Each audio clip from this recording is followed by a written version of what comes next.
Então, iremos tratar sobre o assunto cingindo os lombos do seu entendimento, ok? A base que nós iremos usar é 1 de Pedro, capítulo 1, versículo 13, que diz assim: portanto, cingindo os lombos do seu entendimento, seja sóbrios e esperando inteiramente na graça que se os ofereceu na revelação de Jesus Cristo. Agora, nós vamos tratar justamente sobre o profeta Jeremias e o que Deus quis dizer quando disse: você, pois, cinge os seus lombos e levante-se e diga-lhes tudo quanto eu lhes mandar. Não se espante diante deles, para que eu não lhes envergonhe diante deles. Ou seja, quando Deus mandou Jeremias se cingir ou cingir os lombos para ir pregar aos filhos de Israel, ou ao povo de Israel, o que Deus estava dizendo? Justamente que ele tinha que ter conhecimento preparado na palavra de Deus. Aqui nós temos aqui, vamos supor que aqui seja os livros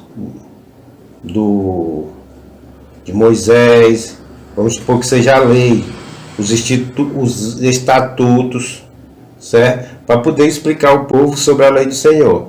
Então aqui nós temos Jeremias, o profeta Jeremias cingido, e cingido aqui é um fundamento, é um paralelo, cingido no conhecimento, ele estudou para poder não ser envergonhado diante do povo, porque quantas e quantas vezes eu já vi pregador sendo envergonhado porque não cingiu-se para pregar a palavra de Deus, e vem um falso profeta, mais mestre do que ele, e sendo falso profeta, envergonha. Então Jeremias não poderia ser envergonhado porque ele cingiu os lombos, ok?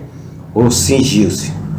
Agora, vamos ver quando o Senhor fala, ou seja, vamos ver quando Davi fala aos seus soldados.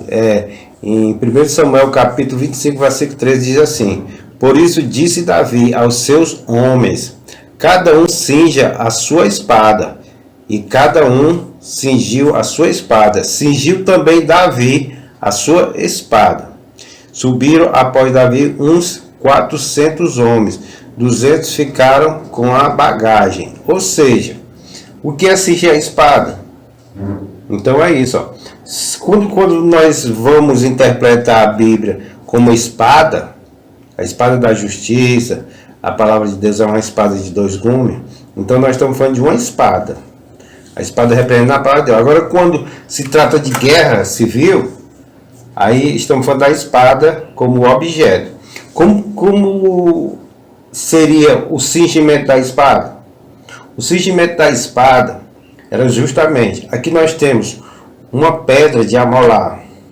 Então se colocava óleo em cima dessa pedra, aí ficava passando um lado, o soldado contava quantos lados. Se ele passasse 70 vezes esse lado da espada, ele tinha que passar 70 vezes também esse outro lado da espada, para cingir a espada. Então o cingimento da espada é preparar para a guerra, certo? Então, nós podemos ver que depois que a espada está cingida, é colocada na bainha, né? Então aqui é a espada na bainha, então isso é cingimento de espada. Então a palavra cingir é um paralelo no mundo teológico, ok? E também chegou a entrar nos exércitos como romano, parta e vários outros exércitos, ok? Agora, nós podemos observar aqui nessa imagem o profeta Jeremias e vendo a destruição de Jerusalém, ele escrevendo.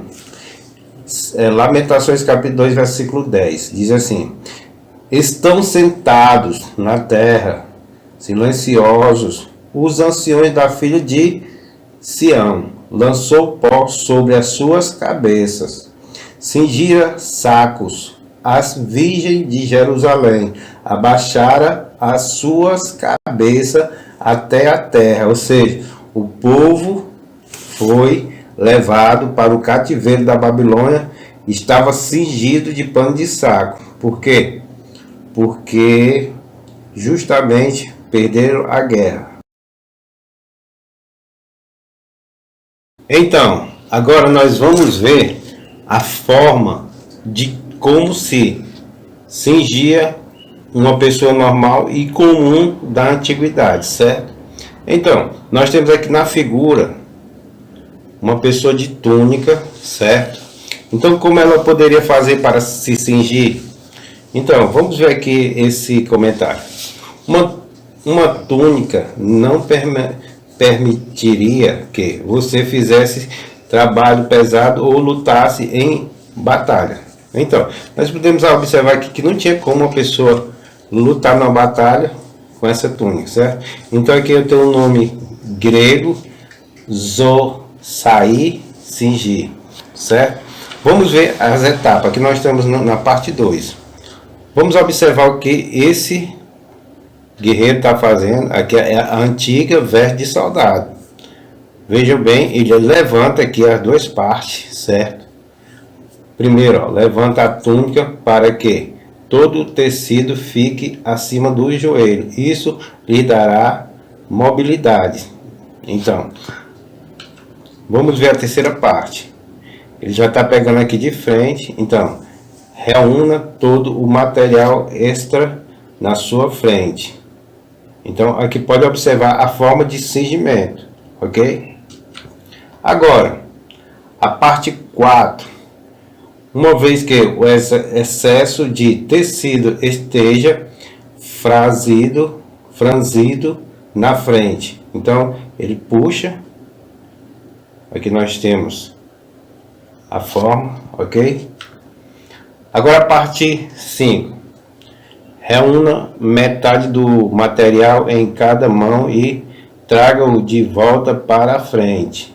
Aqui era a forma como ele cingia-se para ir batalhar, ok? Aqui, ó, finalmente, ele está todo cingido. Aqui ele já pode sair para a batalha. Aqui eu coloquei essa imagem, ele indo para a batalha. Então, essa forma é o cingimento antigo dos povos antigos. Tanto judeus como povos de outros povos, ok? Então, era desta forma. Então, agora nós iremos tratar sobre a forma de cingimento na época mais atual, ok? Então, aqui nós podemos observar cingimento para a batalha, sentimento ou civil, uma batalha civil, guerra. Então, nós temos dois exércitos aqui. Eu coloquei dois exércitos para vocês observar. O exército romano, mais poderoso, além de ser bem cingido, a sua roupa tinha um cingimento mais poderoso. Aí nós temos aqui o capacete de bronze, certo? Enquanto o exército israelita, que aqui são os macabeus, ele tinha um cingimento que era diferente. Era um couro macio e com algumas placas debaixo do peitoral, que se chama a couraça da justiça. Aqui o peitoral é a couraça da justiça, tem umas placas dentro desse peitoral, que é a couraça da justiça. Então, nós podemos observar que o cingimento de um soldado romano, se uma espada bater aqui, ela não se quebra, mas também não vai ferir o soldado. Enquanto aqui os soldados israelitas, eles têm aqui na cabeça um capacete, mas ele por dentro tem um bronze, mas em cima é um couro. Ok? Então é diferente. A espada. Então são cingimentos diferentes. A gente pode observar que o exército romano, além de poderoso, eles têm mais cingimento de guerra, certo? Então é isso. Podemos observar aqui novamente, bem claro, a forma, capacete, as armas, certo? Então, agora nós iremos tratar do tema, cingindo os lombos do seu entendimento. Portanto, cingindo os lombos do seu entendimento, seja sóbrios, esperando inteiramente na graça que se os ofereceu na revelação de Jesus Cristo. 1 de Pedro, capítulo 1, versículo 13. Efésios capítulo 6, versículo 14.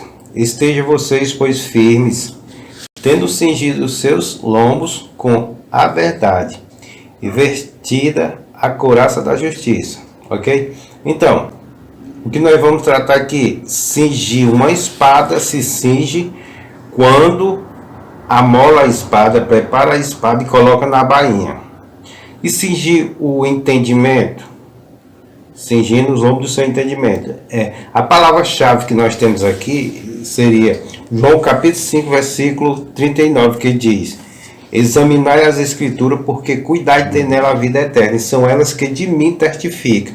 Então isso é cingido, é um exame de escritura, é conhecer a lei de Deus. Eu não vou levar detalhes, porque depois eu vou fazer cada um versículo sobre cingimento, eu vou falar do assunto. Então essa é a base, certo? Agora, tendo cingido seus lombos com a verdade e vestida a couraça da justiça, vamos ver aqui a forma. Então, capacete da salvação, nós temos fé, couraça da justiça, é no peitoral, e escudo da fé. O escudo da fé é para você se defender dos dados inflamáveis. O dado inflamável eram as flechas da época de guerra, certo? Então, esses dados inflamáveis, tá aqui um aqui, ó, entrando aqui no escudo. Então, escudo da fé. O que é o escudo da fé? O escudo da fé é a palavra que você espera nela. Na luta você espera nela, certo? Cinto da verdade. Cinto da verdade.